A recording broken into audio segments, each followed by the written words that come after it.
Hello everyone, कैसे हैं आप सब। स्वागत है आपका एक बार फिर से आपके अपने यूट्यूब चैनल आर के सागर यूनिक स्टडी में। तो दोस्तों, जैसा कि आप सभी जानते हैं कि जो मैंने कल की क्लास ली थी उसमें मैंने जो पेपर हुआ था सीटेट का जुलाई 2019 में, उसका जो संस्कृत का गद्यांश आता है वो सोल्व कराया था एक। और आज की क्लास में भी मैं जो संस्कृत का गद्यांश आता है उसको सोल्व कराऊंगा, दूसरा गद्यांश होगा। और जो कल क्लास आएगी उसमें इसकी जो पैडागोजी के क्वेश्चन है, यानी कि जो जुलाई का पेपर है 2019 का, उसमें जो पैडागोजी के क्वेश्चन हैं 15 के 15 कल की क्लास में मैं वो सोल्व कराऊंगा। और यदि आपने इससे पहले का जो पैराग्राफ है गद्यांश संस्कृत का, वो वाली क्लास आपने नहीं देखी है तो उसको देख लीजिए, उसका लिंक आपको डिस्क्रिप्शन में मिल जाएगा। साथ ही मैंने 2-3 पेपर वो सोल्व करवा दिए हैं, तो उनका लिंक भी आपको जो है इस वीडियो के नीचे डिस्क्रिप्शन में मिल जाएगा, उन्हें भी आप वहीं से जाकर के देख सकते हैं। साथ ही अगर आप चैनल पर नए हैं तो चैनल को सब्सक्राइब जरूर करें और जो बेल आइकन है उसको प्रेस कर दीजिए। यदि आपको वीडियो अच्छी लगती है वीडियो को लाइक करें, कमेंट करें और अपने साथियों में ज़्यादा से ज़्यादा शेयर करें। और जो हमारी क्लास अपलोड होने की टाइमिंग है वो है 6 बजे, रोज़ाना 6 PM हमारी संस्कृत की क्लास अपलोड होती है। तो चलिए शुरू करते हैं आज की क्लास। तो ये दूसरा गद्यांश है संस्कृत का। तो इसमें निर्देश दिया हुआ है ये अधोलिखितम गद्यांशम पठित्वा तदाधारित प्रश्नानां विकल्पात्मकोत्तरेभ्यः उचिततमं उत्तरं चित्वा लिखत। निम्नलिखित गद्यांश को पढ़कर उन पर आधारित प्रश्नों के विकल्पों के सबसे उचित उत्तर को छांट कर लिखिए। तो ये गद्यांश है संस्कृत का। उद्यन है नाम कोपि भूप आसीत। उद्यन नाम का कोई राजा रहता था। एकदा से एक बार उसने निज भवन में अपने भवन में सुख से सुप्त सोया हुआ था। ठीक है, एक बार वह से का अर्थ वह भी होता है, उसने भी होता है। ठीक है, एक बार वह अपने भवन में सुख से सोया हुआ था। तदा से तब उसने सपने में तीन मूषकान चूहों को अपश्य देखा था। तब उसने सपने में 3 चूहों को देखा था। तेसु एक पुष्टांग, उनमें से एक पुष्ट अंग वाला था, या आप ये कह सकते हैं कि हष्टपुष्ट था, बलशाली था, यानी कि स्वस्थ था शरीर से, आप ये कह सकते हैं। अपरह का अर्थ होता है दूसरा। कृष तनु का अर्थ होगा शरीर से, कृष का मतलब होगा कमजोर या दुर्बल। जो दूसरा था वो शरीर से कमजोर था, दुर्बल था। तृतीयस्तु, और तीसरा तो सर्वथा अंध एव आसीत, और तीसरा तो सभी प्रकार से अंधा ही था। तो ये यहाँ तक की हिंदी हो जाती है। चलिए आगे देखते हैं।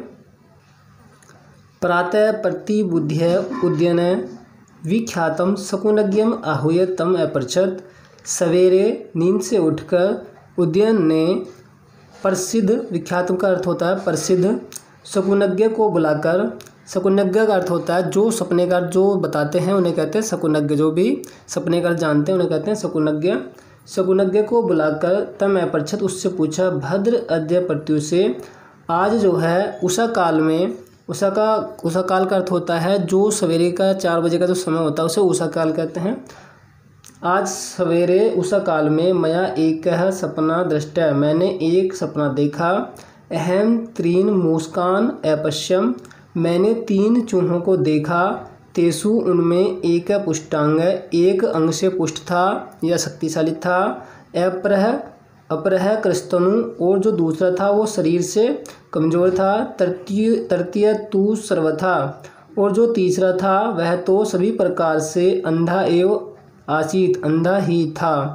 तो कहने का मतलब ये है कि जो राजा है उसने कहा कि मैंने 3 चूहों को देखा, उनमें से एक जो था वो अंग से पुष्ट था यानी शक्तिशाली था या ठीक ठाक था शरीर से, आप ये कह सकते हैं। दूसरा जो है शरीर से कमज़ोर था, और जो तीसरा था वह तो सभी प्रकार से अंधा ही था। अस्य स्वप्नस्य के अर्थ है इति कथ्य, इस सपने का क्या अर्थ है यह बताओ। आगे देखिए। शकुनज्ञ प्रत्युत्पन्नमति, शकुनज्ञ ने अपनी जो बुद्धि है उससे सोचा। स नृपम अवदत्, उसने राजा से कहा, हे राजन, हे राजा, यह पुष्टांग, ये जो पुष्ट अंग वाला है, स्वस्थ शरीर वाला है, मूषक है, चूहा है, तम तव सौ सचिवम अवगछ, उसे तुम अपना सचिव या मंत्री जानो। यह कृस्तनु और जो कमज़ोर शरीर वाला है मूषक यानी कि जो कमज़ोर शरीर वाला चूहा है, तम आत्मनः उसे तुम अपनी प्रजा मनुष्य स्वीकार करो। ठीक है, यानी जो राजा है, राजा से शकुनज्ञ ने कहा कि जो पुष्ट शरीर वाला है, पुष्ट अंग वाला है वह चूहा, वो जो है तुम्हारा मंत्री है, और जो चूहा जो है कमज़ोर है शरीर से वह तुम्हारी प्रजा है, उसे तुम अपनी प्रजा मानो। यह सर्वथा और जो सभी प्रकार से अंधा है, तम तू तो उसे तुम आत्मनैव अवगत, उसे जो है तुम अपने आप को ही जानो। ठीक है, तो भाई ये इसकी हिंदी है। चलो एक बार फिर से हिंदी इसकी देख लेते हैं क्या है। तो उदयन नाम का कोई राजा था। एक बार वह अपने भवन में सुख से सोया हुआ था। तब उसने सपने में 3 चूहों को देखा। उनमें से एक पुष्ट अंग वाला था, दूसरा जो है वो शरीर से कमज़ोर था, जो तीसरा था वह सभी प्रकार से अंधा ही था। सवेरे नींद से उठकर उदयन ने प्रसिद्ध शकुनज्ञ को बुलाकर उससे पूछा, आज मैंने जो है एक सपना देखा। मैंने 3 चूहों को देखा, उसमें एक पुष्ट अंग वाला, दूसरा कमज़ोर शरीर वाला, और जो तीसरा था वह सभी प्रकार से अंधा ही था। इस सपने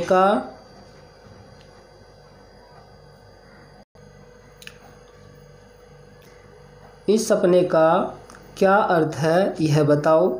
शकुनज्ञ ने अपनी बुद्धि से सोचा और उसने राजा से कहा, हे राजन, जो पुष्ट अंग वाला है चूहा है उसे तुम अपना सचिव या अपना मंत्री जानो, और जो कमज़ोर शरीर वाला चूहा है उसे तुम अब जो है अपनी क्या मानो, प्रजा मानो।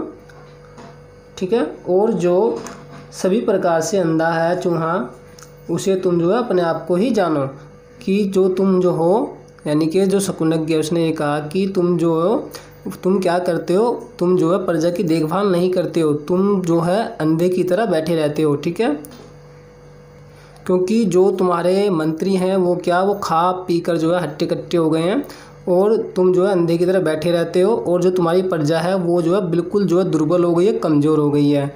तो ये जो है राजा से शकुनज्ञ ने कहा था कि ये तुम्हारे स्वप्न का अर्थ है। तो अब देखते हैं, चलिए इसके क्वेश्चन किस प्रकार के इसमें क्वेश्चन हैं। तो देखिए जो क्वेश्चन है इसमें पहला 129 से इसमें शुरू है, इस वाले जो पैराग्राफ है गद्यांश इसका 129 वाला क्वेश्चन ये है, स्वीकृष्व इति पदस्य समानार्थक शब्द है अनुच्छेदस्मिन् प्रयुक्त तचित्वा लिखत। स्वीकृष्व का अर्थ होता है स्वीकार करो। इस पद का समानार्थी शब्द इस अनुच्छेद में प्रयोग हुआ है, उसे छांट कर लिखिए।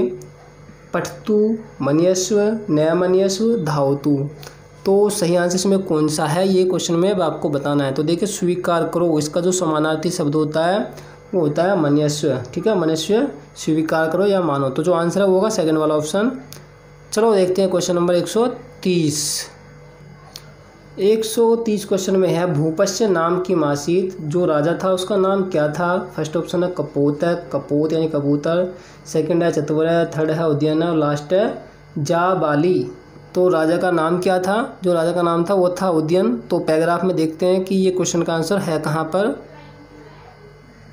तो देखिए फर्स्ट लाइन में ही है, उद्यन नाम कोपी भूपासीत, उद्यन नाम का कोई राजा था। तो जो राजा था उसका नाम क्या था, उद्यन। ठीक है, भूपा का अर्थ होता है राजा, तो राजा का नाम था उद्यन। तो आंसर कौन सा है, तो इसमें जो आंसर है वो होगा थर्ड ऑप्शन उद्यन है। देखते हैं क्वेश्चन नंबर 131। क्वेश्चन नंबर 131 है, तृतीय मूषक कथमासीत, तीसरा जो चूहा था वो कैसा था। फर्स्ट ऑप्शन है सर्वथा अजय, सेकंड है पुष्टांग, थर्ड है कृशांग, और लास्ट ऑप्शन है सर्वथा अंधा, यानी सभी प्रकार से अंधा। तो जो तीसरा चूहा था वो कैसा था, वह जो था वह सभी प्रकार से अंधा था। पहला था पुष्टांग था, हष्टपुष्ट था यानी कि शरीर से, और जो दूसरा था वो जो है शरीर से कमज़ोर था। जो तीसरा था वो कैसा था, वो सभी प्रकार से अंधा था। तो जो आंसर इसमें वो होगा फोर्थ ऑप्शन। तो पैराग्राफ में देखते हैं ये लाइन कहाँ है। तो देखिए ये है वो लाइन जहाँ पर से ये क्वेश्चन पूछा गया है, तृतीय तू सर्वथा अंधा एव आसीत। तो जो तीसरा चूहा था वह हमेशा कैसा था, सही प्रकार से वह अंधा ही था। तो आंसर इसमें देख लीजिए आप, पैराग्राफ में भी गद्यांश में मिल गया होगा कहाँ पर ये आंसर है।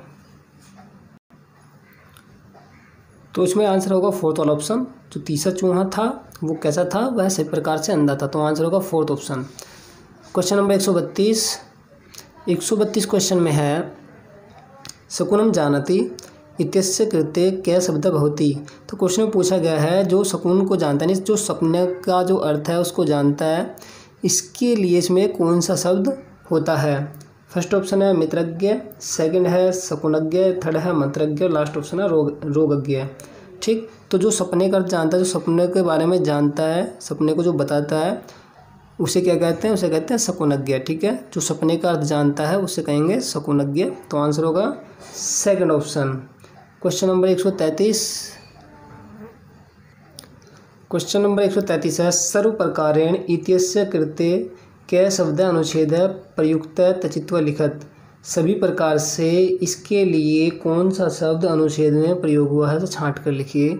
फर्स्ट ऑप्शन है यथा तथा, सेकंड है अन्यथा, थर्ड है यथा और लास्ट ऑप्शन है इसमें सर्वथा। तो जो सभी प्रकार से इसका जो अर्थ होता है वो होता है सर्वथा। ठीक, तो आंसर होगा इसमें सर्वथा, सभी प्रकार से। वो एक बात मैं आपको बता दूं, देखिए आपने इसमें क्वेश्चन जो है कई देखे होंगे गद्यांश में, जो विलोम के, पर्यायवाची के या समानार्थी शब्द के इसमें पूछे जाते हैं। ठीक है, या वाक्यांश के लिए जो एक शब्द है वो पूछ ले जाते हैं। जैसे भी शकुनज्ञ आया था, जो सपने का जानता है उसे कहते हैं शकुनज्ञ। तो देखिए ये इस प्रकार के क्वेश्चन आप तभी जो है अच्छे सोल्व कर पाओगे जब आप जो संस्कृत का गद्यांश है उनकी क्लासेज ज़्यादा से ज़्यादा देखोगे। तो इसलिए जो भी संस्कृत के गद्यांश को सोल्व करने की जो क्लास आती है उसको जरूर देखा करें। तो देखते हैं अभी क्वेश्चन नंबर 134। और यदि क्लास अच्छी लग रही है, अभी तक वीडियो को लाइक ना किया है तो लाइक कर दीजिए।